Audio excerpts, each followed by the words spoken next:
नमस्कार, आप देख रहे हैं गढ़ आवाज न्यूज और मैं हूं आपके साथ मानवी ठाकुर। शुरुआत करते हैं आज की फटाफट खबरों के साथ।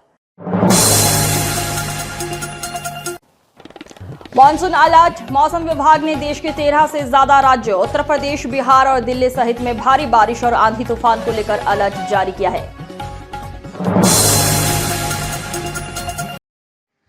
कोटद्वार को जल्द मिलने जा रही है एक बड़ी सौगात। करीब 135 करोड़ रुपए की लागत से शहर में तैयार हो रही है आधुनिक सीवेज ट्रीटमेंट प्लांट और सीवरेज नेटवर्क परियोजना, जो न केवल शहर की स्वच्छता व्यवस्था को नई पहचान देगी बल्कि सहायक नदियों को प्रदूषण से बचाने में भी अहम भूमिका निभाएगी। आज उत्तराखंड विधानसभा अध्यक्ष एवं कोटद्वार विधायक श्रीमती रितु खंडूड़ी भूषण ने लकड़ी पड़ाव क्षेत्र में पहुंचकर निर्माणाधीन परियोजना का स्थलीय निरीक्षण किया और अधिकारियों को साफ निर्देश दिए कि काम की गुणवत्ता से कोई समझौता नहीं होगा और तय समय में परियोजना पूरी की जाए। यह महत्वाकांक्षी परियोजना नमामि गंगे अभियान के तहत बनाई जा रही है। निरीक्षण के दौरान रितु खंडूड़ी भूषण ने कहा कि प्रधानमंत्री नरेंद्र मोदी के नेतृत्व में स्वच्छता और पर्यावरण संरक्षण की दिशा में बड़े स्तर पर कार्य हो रहे हैं और कोटद्वार की यह परियोजना आने वाले वर्षों की जरूरतों को ध्यान में रखकर विकसित की जा रही है। परियोजना पूरी होने के बाद शहर की सीवरेज व्यवस्था मजबूत होगी, नागरिकों को बेहद सुविधाएं मिलेगी और पर्यावरण संरक्षण को भी नई मजबूती मिलेगी।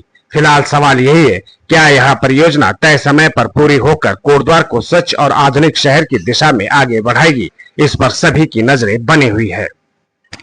21 MLD का STP बन रहा है और करीबन 135 करोड़ की लागत से बन रहा है। जैसे आप लोग जान रहे हैं कि कोटद्वार में STP नहीं था, बहुत ज़्यादा समस्या थी गंदे पानी की कि किस तरह से गंदे पानी को कहाँ ले जाया जाए। पहले हमारा यूपी जाता था, लेकिन वहाँ नहीं जाने के कारण बहुत ज़्यादा समस्या कोटद्वार में हो रही थी। तो मैं अपनी सरकार को, भारत सरकार और उत्तराखंड सरकार दोनों को धन्यवाद देती हूँ कि 21 MLD का यहाँ पर एक STP बनाया जा रहा है, जिससे कि जो गंदा पानी, जो सुएज का पानी आता है, पहले तो वो इधर उधर नालियों में, नहरों में गिर रहा था, उसको अब हम लोगों ने शहर के बाहर के इलाके में हम लोगों ने उसको पहले बड़े पाइपों के साथ लिंक किया है और उसके बाद यहाँ पर एक सिस्टम बनाया गया है जिसके तहत आपके STP को किस तरह से गंदे पानी को साफ किया जाएगा, उसका एक प्रोसेस होता है।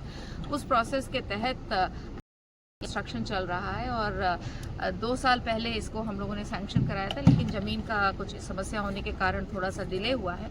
लेकिन जैसे मेरी बात हो रही है अफसरान से, उनका कहना ये है कि टाइम पर ही चल रहे हैं। अक्टूबर में इसको अक्टूबर नवंबर तक इसको पूरा करने का पूरा प्रयास हो रहा है और मुझे पूरा विश्वास है कि समय पर होगा, ताकि जो हमारा सुवेज, जो गंदा पानी आ रहा है, उसको किस तरह से साफ करवा के, पूरी तरह से क्लीन करा के, क्लोरिनेट करवा के, जो गंदगी है वो हट के, फिर पानी जो उसका है वो बैक्टीरिया के माध्यम से साफ करके, फिर उसको क्लोरीन में डाल के या क्लोरीन उसमें डालकर उसको फिर हम अपनी नदियों में उसमें साफ सुथरा पानी हम डाल पाएंगे।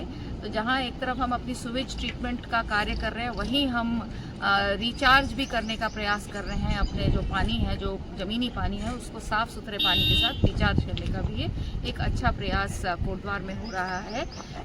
आशा करती हूँ कि ये जल्दी बनेगा, ताकि लोगों की ये जो सुवेज की जो समस्या है वो जल्दी खत्म हो। धन्यवाद। अंतर्राष्ट्रीय योग दिवस से पहले कोटद्वार में दिखा योग का उत्साह, जहां योग, स्वास्थ्य और जन भागीदारी का अनोखा संगम देखने को मिला। कोटद्वार के प्राइड मॉल सभागार में आयोजित विशेष कार्यक्रम में उत्तराखंड विधानसभा अध्यक्ष एवं कोटद्वार विधायक श्रीमती रितु खंडूड़ी भूषण ने क्षेत्रवासियों के साथ सामूहिक योगाभ्यास किया और योग को जीवन का हिस्सा बनाने का संदेश दिया। इस दौरान उन्होंने कहा कि योग भारत की प्राचीन संस्कृति की ऐसी धरोहर है जिसने आज पूरी दुनिया में अपनी अलग पहचान बनाई है। प्रधानमंत्री नरेंद्र मोदी के प्रयासों से योग वैश्विक स्तर पर पहुंचा है और आज विश्व के अनेक देश अपने योग को अपनाकर स्वास्थ्य जीवन की ओर कदम बढ़ा रहे हैं।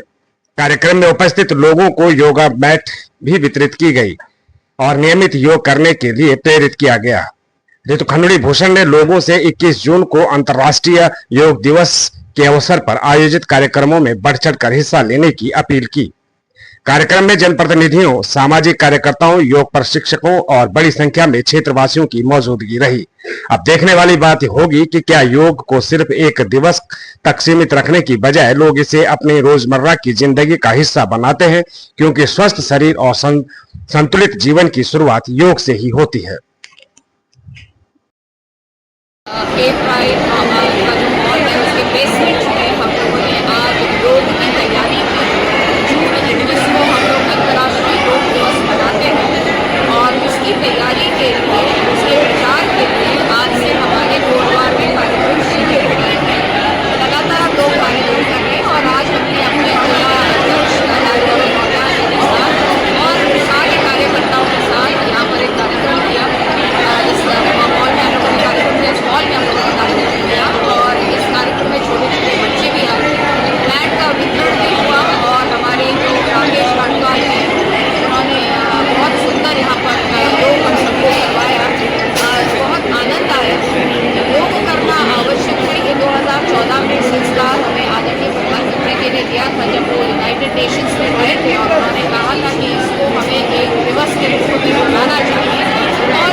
खाकी सिर्फ कानून व्यवस्था संभालने तक सीमित नहीं, जब बात मानवता की आती है तो यही वर्दी जीवन बचाने का भी काम करती है। पौड़ी पुलिस ने एक बार फिर साबित कर दिया कि सेवा का असली अर्थ सिर्फ कर्तव्य निभाना नहीं, बल्कि जरूरत पड़ने पर किसी अनजान की जिंदगी बन जाना भी है। पुलिस लाइन पौड़ी में आयोजित रक्तदान शिविर में पुलिस अधिकारियों और कर्मचारियों ने बढ़ चढ़कर हिस्सा लिया। उत्तराखंड ब्लड सेंटर के सहयोग से आयोजित इस शिविर में कुल 19 पुलिसकर्मियों ने स्वैच्छिक रक्तदान करते हुए 19 यूनिट रक्त एकत्र कराया। रक्तदान के इस अभियान का उद्देश्य केवल रक्त संग्रह नहीं, बल्कि समाज में जागरूकता फैलाना भी रहा। शिविर के दौरान प्रतिभागियों को रक्तदान के महत्व, इसके स्वास्थ्य लाभ और जरूरतमंद मरीजों के जीवन में इसकी भूमिका के बारे में भी जानकारी दी गई। जनपद पुलिस लगातार सामाजिक सरोकारों से जुड़े अभियानों में भाग लेकर समाज के प्रति अपनी जिम्मेदारी निभा रही है और यह शिविर उसी प्रतिबद्धता का एक प्रेरणादायक उदाहरण बना, क्योंकि सच यही है, एक यूनिट रक्त सिर्फ खून नहीं होता, बल्कि किसी परिवार की उम्मीद, किसी मरीज की सांस और किसी जिंदगी की नई शुरुआत होता है। मंदिर जहां लोग आस्था लेकर पहुंचते हैं, वहीं एक शख्स ने श्रद्धा की जगह चोरी का रास्ता चुन लिया। लेकिन कहते हैं कानून की नजर से बचना आसान नहीं, और इस बार पौड़ी पुलिस ने ऐसा जाल बिछाया कि आरोपी खुद गिरफ्त में आ गया। मामला रामझूला स्थित सर्वेश्वर भगवान मंदिर परमार्थ निकेतन का है, जहां बीते दिनों मंदिर में स्थापित चांदी के छत्र और पूजा अर्चना में इस्तेमाल होने वाले चांदी के बर्तन चोरी कर लिए गए थे। घटना सामने आने के बाद क्षेत्र में चर्चा और चिंता का माहौल बन गया। शिकायत मिलने पर कोतवाली लक्ष्मण झूला पुलिस ने मामला दर्ज कर जांच शुरू की। वरिष्ठ पुलिस अधीक्षक के निर्देश पर गठित टीम ने मंदिर परिसर और आसपास लगे सीसीटीवी कैमरों की फुटेज खंगाली, संदिग्धों से पूछताछ की और तकनीकी विश्लेषण से लगातार जांच आगे बढ़ाई। पुलिस की मेहनत रंग लाई और 17 जून को आरोपी नरेंद्र सिंह राणा को लक्ष्मण झूला क्षेत्र से गिरफ्तार कर लिया गया। आरोपी के कब्जे से चोरी किए गए चांदी के छत्र और 1,32,000 रुपए नगद बरामद किए गए। पुलिस अब आरोपी के खिलाफ आगे की वैधानिक कार्रवाई कर रही है। इस कार्रवाई ने एक बार फिर यह संदेश दिया है कि चाहे अपराध कितना भी चालाकी से किया जाए, सबूतों की कड़ियां और पुलिस की सतर्कता आखिरकार सच तक पहुंच ही जाती है। देश की सबसे बड़ी मेडिकल प्रवेश परीक्षाओं में से एक नीट, इसे लेकर पौड़ी पुलिस पूरी तरह अलर्ट मोड पर नजर आ रही है। परीक्षा सिर्फ एक एग्जाम नहीं बल्कि हजारों छात्रों के सपनों और भविष्य से जुड़ी होती है। ऐसे में सुरक्षा और पारदर्शिता सबसे बड़ी प्राथमिकता बन जाती है। आगामी 21 जून को जनपद पौड़ी में केंद्रीय विद्यालय व राजकीय इंटर कॉलेज पौड़ी में आयोजित होने वाली नीट परीक्षा को लेकर वरिष्ठ पुलिस अधीक्षक सर्वेश पवार ने दोनों परीक्षा केंद्रों का स्थलीय निरीक्षण किया। निरीक्षण के दौरान एसएसपी ने केंद्र व्यवस्थापकों और अधिकारियों से तैयारियों की जानकारी ली तथा सुरक्षा व्यवस्था, अभ्यर्थियों के प्रवेश, यातायात प्रबंधन, भीड़ नियंत्रण और संवेदनशील बिंदुओं का जायजा लिया। उन्होंने स्पष्ट निर्देश दिए कि परीक्षा की शुचिता और निष्पक्षता से किसी भी स्तर पर समझौता नहीं किया जाएगा। किसी भी प्रकार की अव्यवस्था, अनुचित गतिविधि या बाहरी हस्तक्षेप को रोकने के लिए पुलिस पूरी सतर्कता और निगरानी के साथ तैनात रहेगी। साथ ही परीक्षा केंद्रों पर पर्याप्त पुलिस बल, सुचारू यातायात व्यवस्था और कानून व्यवस्था बनाए रखने के निर्देश भी दिए गए, क्योंकि एक शांत, सुरक्षित और निष्पक्ष परीक्षा माहौल हजारों छात्रों के सपनों को सही दिशा देने की पहली शर्त होती है। जरूरतमंद तक न्याय की पहुंच आसान और प्रभावी बनाने को लेकर जिला विधिक सेवा प्राधिकरण पौड़ी सक्रिय नजर आ रहा है। गुरुवार को आयोजित मासिक बैठक में पात्र व्यक्तियों को समयबद्ध और गुणवत्तापूर्ण निःशुल्क विधिक सहायक उपलब्ध कराने पर विशेष जोर दिया गया है। सिविल जज सीडी एवं जिला विधिक सेवा प्राधिकरण की सचिव नाजिश कलीम की अध्यक्षता में आयोजित बैठक में पैनल अधिवक्ताओं द्वारा संचालित मामलों की समीक्षा की गई और उनके प्रभावी संचालन पर चर्चा हुई। बैठक में निर्देश दिए गए कि जरूरतमंद एवं पात्र लोगों को निःशुल्क विधिक सहायक समय पर उपलब्ध कराई जाए और उनके अधिकारों का संरक्षण प्राथमिकता के आधार पर सुनिश्चित किया जाए।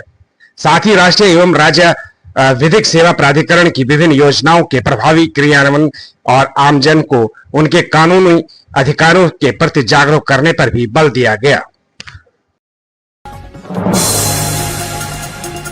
प्रधानमंत्री नरेंद्र मोदी पेरिस पहुंच गए हैं और फ्रांस के साथ द्विपक्षीय साझेदारी पर चर्चा की।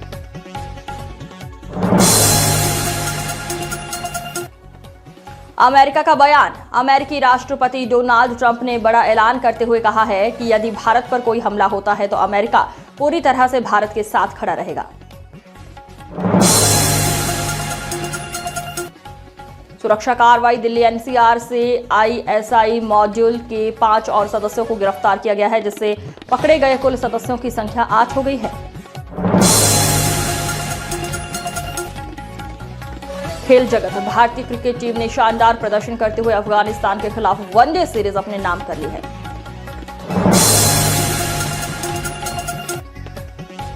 मौसम का हाल। उत्तरकाशी, रुद्रप्रयाग, चमोली, बागेश्वर और पिथौरागढ़ में गर्जन के साथ हल्की से मध्यम बारिश और ऊंचाई वाले क्षेत्रों में बर्फबारी का अलर्ट जारी किया गया है। दुखद हादसा। उत्तरकाशी के पुरौला रेंज में जंगल की आग बुझाते समय चट्टान से गिरकर वन रक्षक मोहन सिंह की मौके पर ही मौत हो गई। कैलाश मानसरोवर यात्रा 4 जुलाई से शुरू हो रही यात्रा के लिए श्रद्धालुओं के पहले जत्थे के उत्तराखंड पहुंचने की तैयारियां जोरों पर है। हर दल में 50 श्रद्धालु होंगे।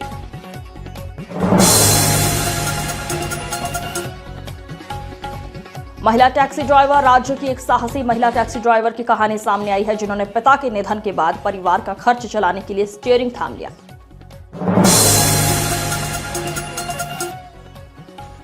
मतदाता सूची पुनरीक्षण।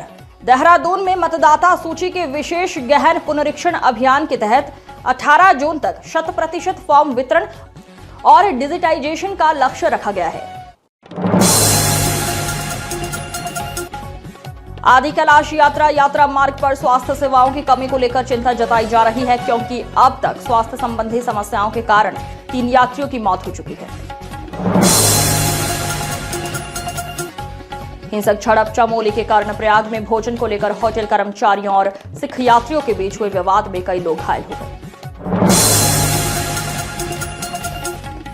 Double tragedy. अंतर्राष्ट्रीय निशानेबाज जसपाल राणा के आकस्मिक निधन के कुछ ही दिनों बाद उनकी माता श्यामा देवी राणा का भी दिल्ली के अस्पताल में निधन हो गया है।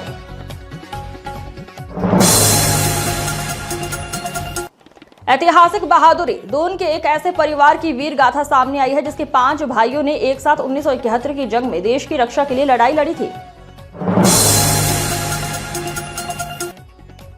इसरो का खुलासा। इसरो ने धराली जल प्रलय के रहस्य से पर्दा उठाते हुए बताया कि 69 लाख किलो के भारी हिमखंड के टूटने से यह तबाही मची थी। आज की फटाफट खबरों में बस इतना ही। जल्द होगी मुलाकात, तब तक के लिए नमस्कार।